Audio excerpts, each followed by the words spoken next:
आपने जो ड्रीम 11 जो कि भारतीय क्रिकेट टीम का मुख्य प्रायोजक माना जाता है, उसकी जर्सी पहनते हैं तो उसका लोगो छपता है।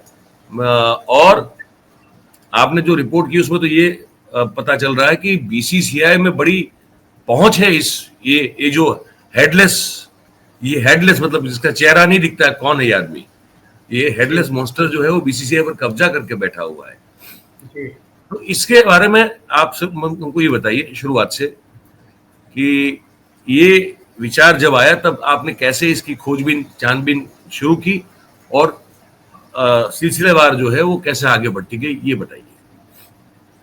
स्टार्ट में जब स्पोर्ट्स पे ये चर्चा होती थी, बहुत चर्चा होती थी कि ये जो नया फैंसी स्पोर्ट्स के नाम पे आया है, इतने लोग उसमें गैम्बलिंग से शिकार हो रहे हैं, बैटिंग से शिकार हो रहे हैं, लोग सुसाइड कर रहे हैं, तो इस पे एक ऐसी सोशल स्टोरी की जाए।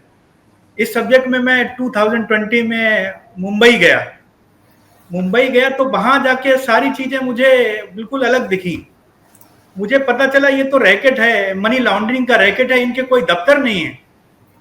अभी 2019 के बाद में जो दफ्तर बना है ड्रीम 11 का, वो 24 में बना है, जो अभी आप देखते हैं मुंबई में बहुत बड़ी सी बिल्डिंग, वो भी उन्होंने हायर कर रखी है, उसका पैसा भी नहीं दे रहे वो लोग।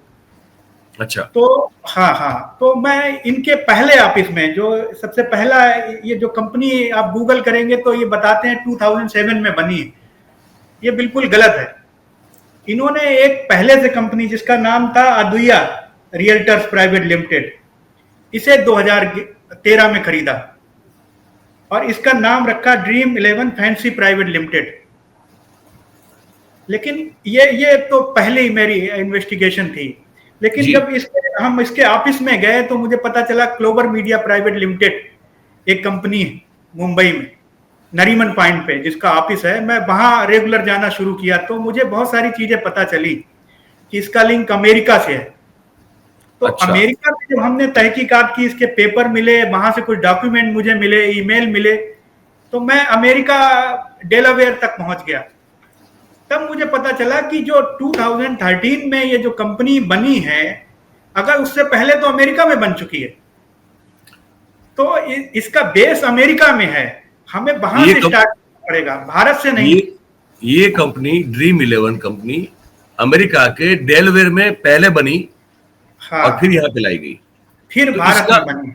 इसका जो पंजीकरण है वो भारतीय जो आरओसी में आपको करना पड़ता है ना, रजिस्ट्रार ऑफ कंपनीज में करवाना पड़ता है।